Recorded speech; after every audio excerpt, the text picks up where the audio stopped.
What are little boys made of? No. You're close. What are little boys made of?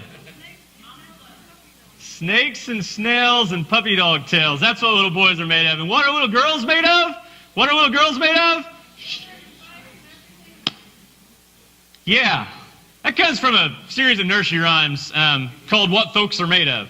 And I don't find that totally accurate. But what I do know is that we are made up of stuff.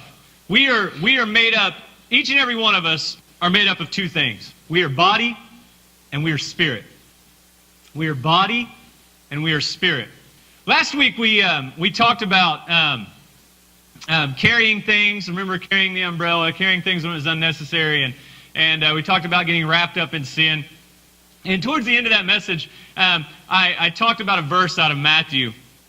And in that verse, it summed up two things that we had to do to run this race successfully. And so for the next 2 weeks, we're going to talk about those two things. Today, what we're going to talk about is Jesus said that we have to love God. Let's read that real quick. Matthew chapter 22, verse 37 through 39 says this. Jesus replied, "You must love the Lord your God with all your heart, all your soul, and all your mind. This is the first and greatest commandment. A second is equally important. Love your neighbor as yourself." And then he goes on to say all the other commandments and all the demands of the prophets are based on these two commandments. Today we're going to focus in on verse 37 where he says, you must love the Lord your God with all your heart, all your soul, and all your mind. You see, as human beings, we are made up primarily of two parts, body and spirit. Your body is how people recognize you.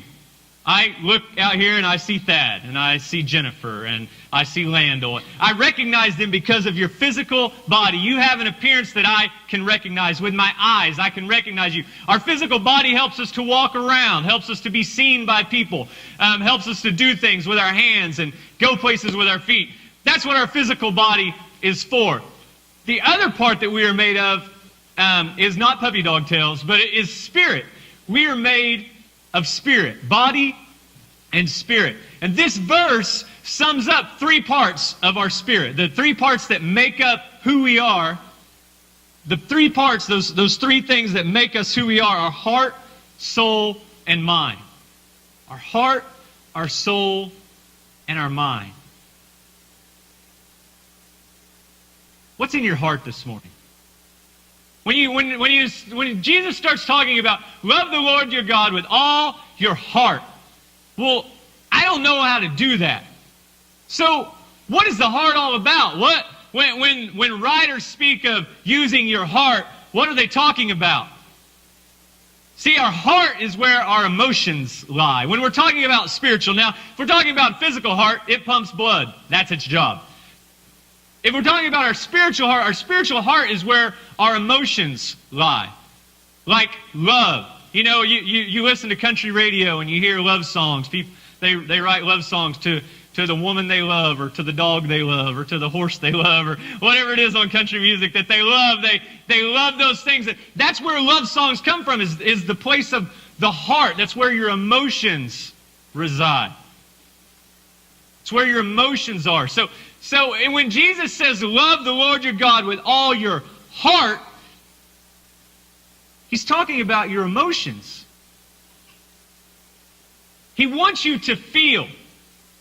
When you love God, you don't just love God because he tells you to. He wants you to feel love for him. Do you remember, anybody in here newlyweds? Anybody in here just newly married, just recently? Yeah, we got a couple back there, newlyweds, yeah. Bill and Jan, not too long, they've been married. Remember the first time that, it might not have been the first time you even saw him, but there was a moment when something clicked. And at that moment you realize, oh, I got to be with that person. That's the one that I'm going to spend forever with. That's the one that I love. See, your emotions get wrapped up in it. And what happens is when they hurt, you begin to hurt.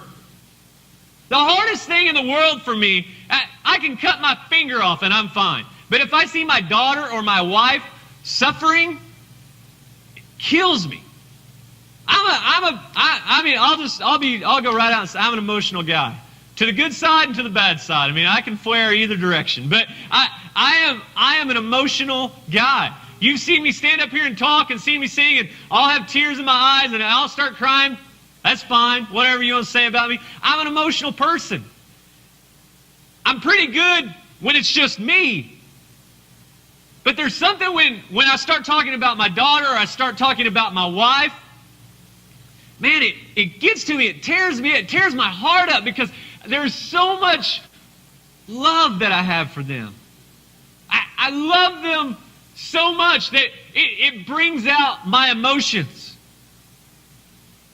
When my daughter's on the volleyball court, she plays libero because she's super short, and she's a defensive person. And when she dives and she makes the save, man, it's like I saved the ball. I mean, it is this feeling in me that this pride and this like, yes, she's my daughter. I love it. It wells up inside of me. When somebody hurts my wife, says something mean to my wife, and she comes home and tells me about it, I get mad. She just wants me to listen, but I get angry because nobody has the right to talk to my wife that way because I love her. See, when you love something with all of your heart, you love it with all of your emotions. The happy, the sad, the passionate, the angry, everything that you have, when you love it, when you love something with all of your heart, you love it with every emotion that you have. Joy, sadness, everything. And so we are supposed to love the Lord our God with all of our heart, all of our emotions. Every feeling that you have inside of you should be geared towards loving God. It says to love Him with all of our heart and all of our soul. Now, soul's a little different. See, soul is our personality. Soul is what makes us uniquely us. You may have people that look like you, kind of. You may have people in your family. You may be an identical twin. There may be other people on this earth that look like you. People say that people look like their dogs. Maybe you have a dog that looks like you. I don't know. But somewhere there's something that resembles you. If you look in the mirror, you see a reflection of you. But the difference between you and what you see in the mirror is your soul, your personality. You have something inside of you that makes you distinctly different than anybody else. Even if you're an identical twin, you have something in you that makes you different, that sets you apart. It's your personality, who you are. The things that you like. Your likes, your dislikes, your tastes. Everything that makes you who you are personality-wise is your soul. How do I worship God with all of my soul? Well, I think it just simply means this. You need to be you. You need to be you. When you love God, you need to love Him like you. I don't love God the same way that Thad does or the same way that Gary does. The same way that Steve does. I'm different. We're all very different personality-wise.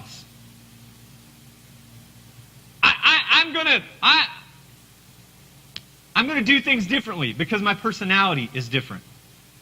What I'm saying is when you love God, you love Him the way that you love. Not the way that somebody else does. The way that you love God. You love Him with all that you have. If you're an emotional person, if that's part of your personality, then you better... I've heard it put this way. You need to get as excited about God as you do about football, or about baseball, or about volleyball, or about fishing, or about hunting, or about playing guitar, or whatever it is that you're into. Baking those really fattening peanut butter balls that people make. If you're into that, I'd like to see you after service. Whatever you're into, it excites you. It brings out something in you. It's a part of you. You need to love God like you. I shouldn't be able to differentiate whether you're watching a football game or worshiping God. Now, I mean, if you say go Cowboys or something, I guess that would differentiate a little bit. But your excitement level needs to be the same, because you need to love God with all of your soul, everything that is in you, your heart, your soul, and your mind. Your mind. Your mind is a place of intellect. It's all of your thinking. It's where your faith lies. It's where God has proven Himself to you time and time again. For some reason in your brain at some point you decided, I'm going to follow God. There has been proof presented to me enough, either through things that I've seen God do or the way that I've heard God speak to me. He has convinced me that He is the way. And so with all of your heart and all of your soul and all of your mind, you are to love God. All right, I understand. I understand all that. I'm supposed to love Him with my emotions and my personality and my intellect. So I've got all of that. I am supposed to love God with all of that. I'm cool with all of that, except I don't know what love is. I don't know what love means. The word love in this verse, now, wait a minute. I'm not a Greek scholar, so don't think that I'm all smart and everything. I've just heard this all my life, and I looked it up. Google is an amazing thing. But the Greek word for love in this verse is agape. Agape love. Now, many of you that have been around church have probably heard this 10,000 times by people way smarter than me. But agape love, I got to look, because I've got to see what the definition here is. When you start talking about agape love, you're talking about unconditional love, self-sacrificing love, active love, and volitional love. I'll get to volitional in a minute. I had to look it up. It's unconditional. That's an easy one. From the moment that you became a Christian or you started hearing about God, you started hearing about this unconditional love that God has for you. An unconditional love is simply this: He loves you no matter what. No matter what you've done, He loves you. No matter what you're going to do, He loves you. He loves you the same yesterday, today, and forever. He has an agape love for you. It is unconditional. You can never do anything that is going to make God turn His back on you and not love you. He loves you unconditionally. That is agape love. It's unconditional. It's self-sacrificing. God's love for you is agape love. It's self-sacrificing. That means that, if anybody know a verse, John 3:16, for God so loved the world that He gave His only begotten Son, that whosoever believed in Him would not perish, but have everlasting life. That's agape love. That's self-sacrificing love. He gave His one and only Son so that you could be saved. Before you had ever even been born, before you had ever been thought of by anyone but God, He sacrificed His only Son so that you could have life eternally with Him. That's self-sacrificing love. That's agape love. It's unconditional. It's self-sacrificing. It's active. It's an active love. It's always pursuing. God's love for us is always pursuing us. God is always there. He's omnipresent. He's everywhere that you can think of. And an omnipresent God with agape love that has unconditional, self-sacrificing, active love is pursuing you. He wants you to come to Him. He wants you to come to Him. How do I know that God really wants me? How do I know that I'm the one that God wants? Because He said in His Word that it's not His will that any should perish. What do you mean perish? Well, to live life without God is to live in sin. The wages of sin is death. That's perishing. But the gift of God is eternal life through Christ Jesus. And so, this active love is pursuing us to accept Christ. That's agape love. It's unconditional. It's self-sacrificing. It's active. It's pursuing us. And it's volitional. That means He wills it to happen. To be volitional means that you commit by choice to love. God doesn't have to love you. He chooses to love you. That's what agape love is. And so here when when Jesus is speaking, He says, you must love the Lord your God with all your heart, all your soul, and all your mind. When He says love, He's talking about agape love. And so not only does God have agape love for us, but we are to have agape love for Him. Well, what does that look like? I don't even know that I'm capable of that. I have trouble enough just, loving my family. But I'm supposed to have agape love for God? Yes. That's what Jesus said. He said, if you want to fulfill all these commands and all these demands of the prophets, this is what you're supposed to do. You have to love agape, the Lord, your God, with all your heart, all your soul, and all your mind. So what's that tell us? Well, that means that we have to love Him unconditionally. We have to have an unconditional love for God.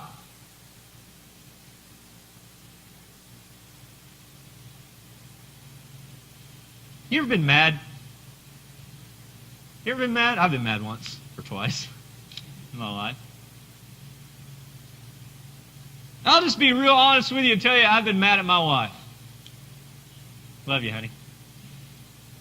Been mad at my daughter.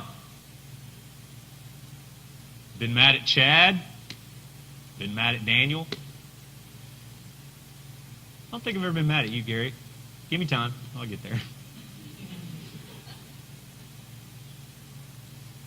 But I get mad at people. Doesn't mean that I stop loving them. Right? It doesn't mean that you stop loving. Just because you get mad, it doesn't mean that you stop loving. But so many times we get mad at God and we quit loving. We get mad at God and we quit serving. We don't want anything to do with God because we're mad at Him. Because He let bad things happen to good people. No one can explain that to me, so I'm not serving God anymore. I hate to break it to you, but you never really were in the first place. Because you never really had that love, that agape love. Because an agape love is an unconditional love. You know what? I love my wife no matter what she does. She could tell me she was leaving me, and I'd say, that's fine, I'm going with you. That's how I am with God. If God took away everything that I have, He's done so much for me up to this point. He's blessed me so much. I look back at my life and I think, there are so many things that I've been saved from, and there are so many things that I've come through, and there are so many ways that He has blessed me. I don't deserve what I have, much less any more. God, I love you unconditionally. It doesn't matter what you do from here on out. I am totally, madly, passionately in love with God. That's agape love.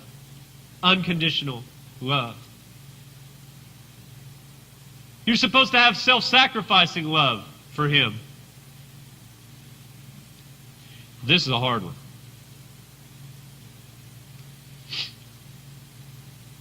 We do it for our families a lot of times. And when you look at a husband and you say, that's a good husband, most of the time that husband has sacrificed a lot for his family.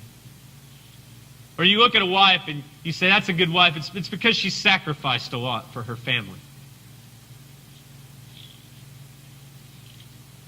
We've all made sacrifices for our family. But for some reason, a lot of times when it comes to God, we don't really want to make a lot of sacrifices. Instead of self-sacrificing love, we want to have a convenient love for God.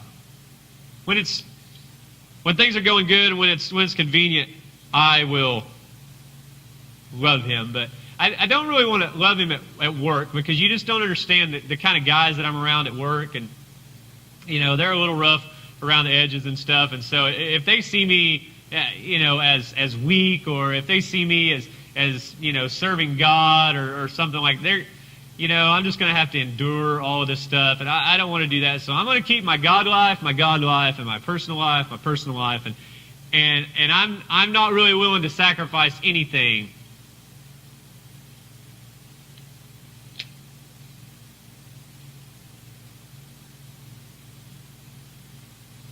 I'm willing to love God as long as everything goes good.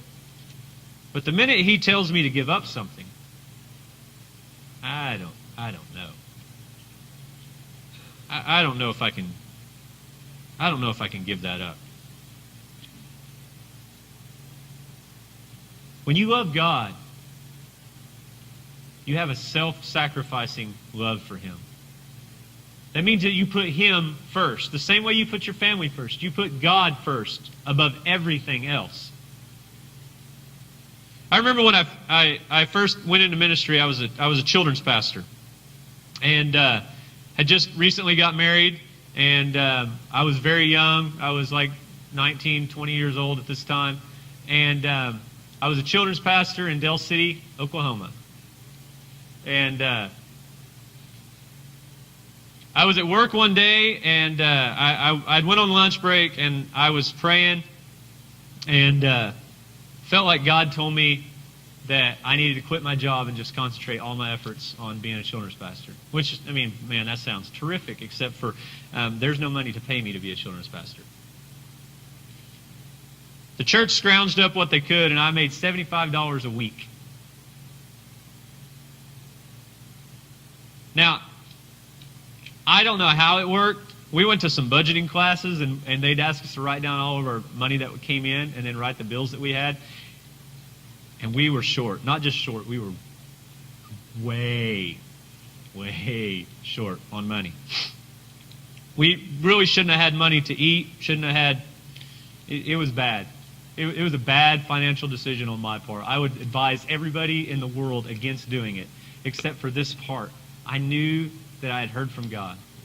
And so for $75 a week, I went to work. My wonderful wife was working, but shortly after that, she became pregnant with our daughter. And so she went on maternity leave, and I still wasn't making much money.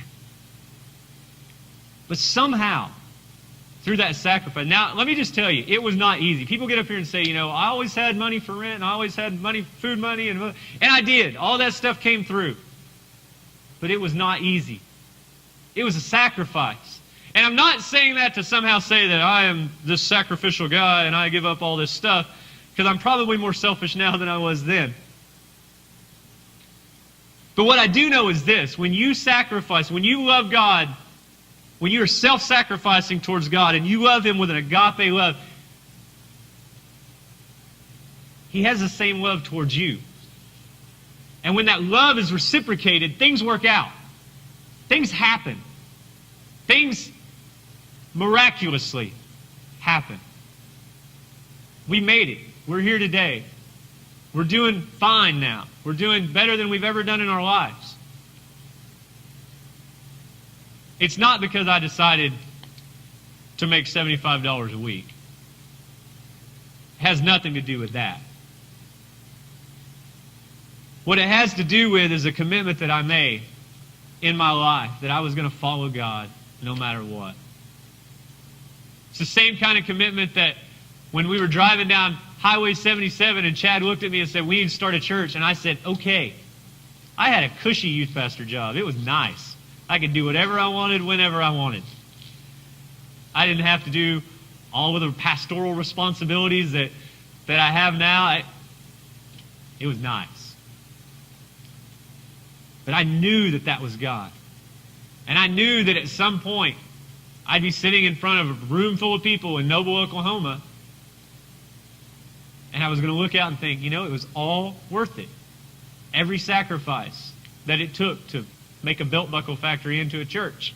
It was all worth it. It's sacrifice. When you have agape love, you sacrifice. It's active. It's always pursuing. Now here's the hard part, because we get tired. You ever get tired? The Bible says not to grow weary in well-doing, but that's hard because I get tired. It's one thing to be physically tired, but it's another thing to be emotionally tired. Maybe things aren't going your way, and it's just, you know, you've been carrying around the umbrellas and everything else in this race for so long, and it's just everything has weighed down on you, and you just feel like you're going to drop. It's okay to drop.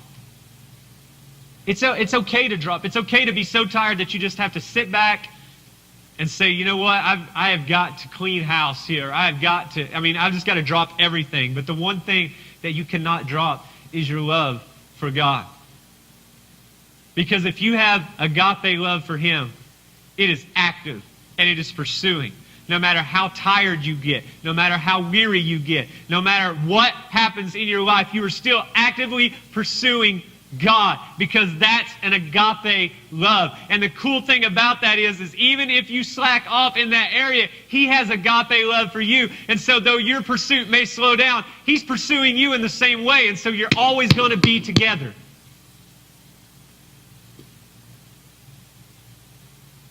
If you're both pursuing each other, you're going to catch each other. You're going to catch each other. And so if you're active, if you remain active, agape love is active. So to have active love towards Him, you are always pursuing Him. I got to hurry here. It's volitional. It's willed. You commit by choice.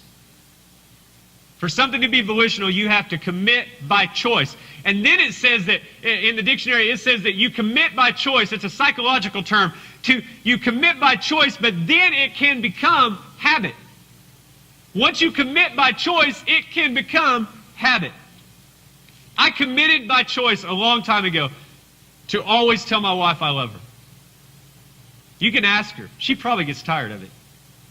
Every time we hang up the phone, I say I love you. Every time I walk out the door, I say I love you. Every time she walks out the door, I say I love you. I tell her I love her over and over and over. And at first, I had to commit to that. It was a choice I made. I had to remember, hey, wait, I love you. Call her, hey, I know you left, but I didn't tell you I love you. I love you. But now, it's just happens. Now, it's not the kind of habit where it just happens and I don't mean it. No, I still mean it just as much as I did the first day I said it. But it's easier now because I've committed to it for so long. It's volitional. It's my will. I committed by choice to do it. You have to commit by choice to love God with all of your heart, all of your soul, all of your mind. By choice. You have to commit to love Him with everything that you have. Well, how do I do all that? I know that I have to love Him. What is the best way to express that love for Him? It's simple. It's through your worship. Now, worship is not just singing, though it's a big part of it. The Bible says in Psalm 96, I believe, that sing unto the Lord a new song. It's you worship with all that you have. You sing unto God. Because when you sing, remember we talked about the heart being where love songs come from. You sing love songs to God. You worship Him with everything that you have in you. And you worship through your actions, the way you treat others, the way that you go about your life. People should see God. You take on His heart. When you love Him unconditionally, you take on His heart. So how do I love him? How do I show my love for him? First, you take on his heart. You worship him in your actions. But the other thing you do is you take advantage of time to worship him. Now that may be through singing. Come on, Chris. That may be through singing. That may be through raising your hands. It could be through all sorts of ways that you can express yourself, but when you think about your worship, what you need to do is go back to what Matthew said. What Matthew said was to love the Lord your God with all of your heart, with all of your mind, and with all of your soul. To have an agape love for him. Remember, heart, mind, and soul, emotions, personality, intellect, everything that you have in you is to worship him. Unconditionally. Self-sacrificing.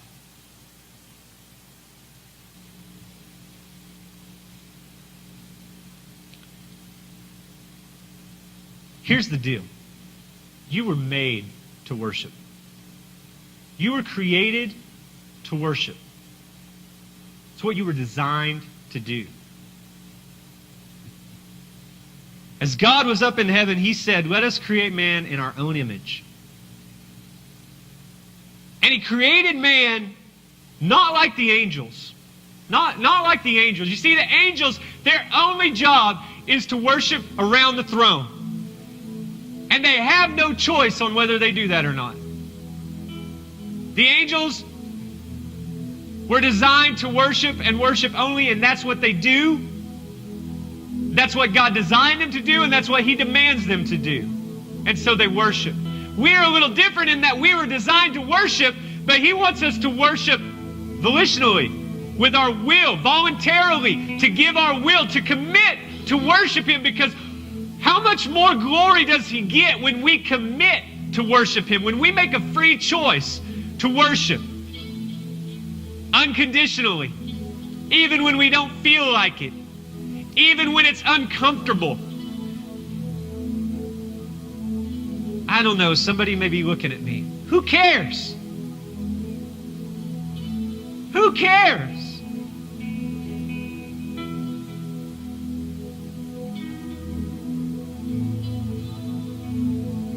I love every member of my family enough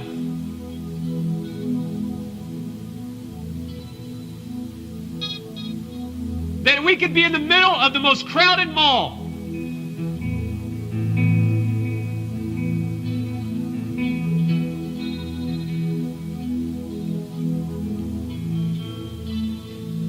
And if I knew that I had to do something that was so out of my comfort zone, it was so out of my personality, but if for some reason I had to do that to keep their love, or if me doing that would somehow make them happy or bless them, I would do it. In the same way, I want to worship God. Not because I have to, because I will to.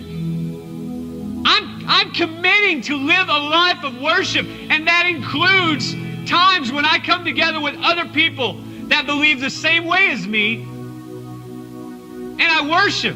You see, what happens here on Sunday morning for the first 30 minutes of service is not a concert.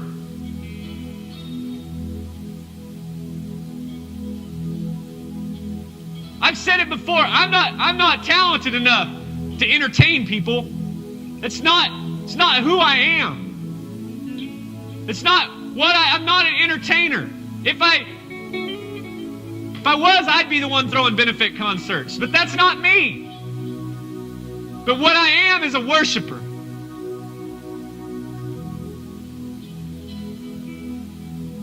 And I worship not because I have to or because somehow that's my job. I worship because I love God with everything that is in me.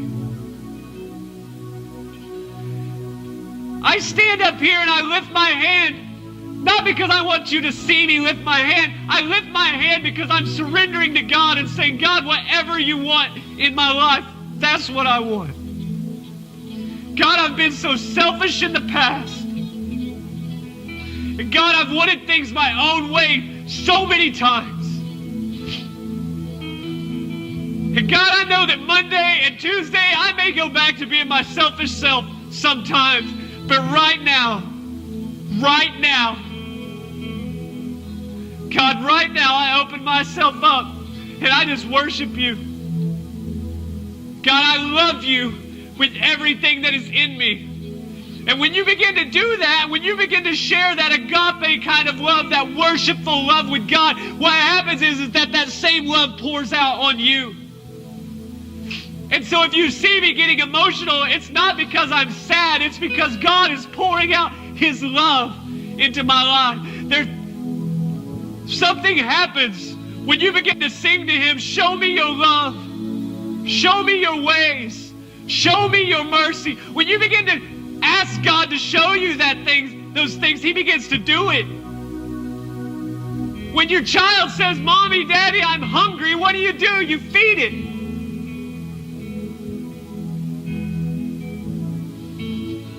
When your kid says, I'm sick, what do?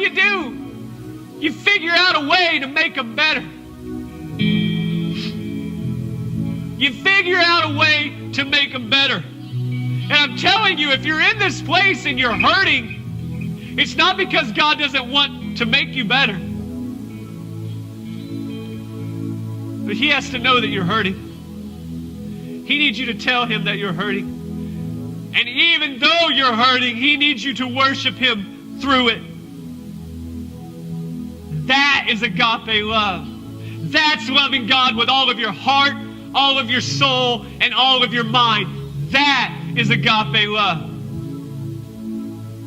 I asked these guys to come up because I just thought it was fitting. We've got a couple minutes.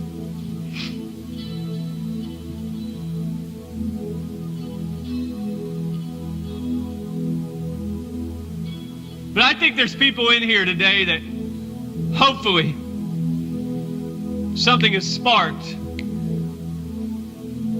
And maybe even for the first time you've realized what this is all about. And maybe you're sitting there and you're saying, I really didn't take advantage of that first time that we had. I really didn't.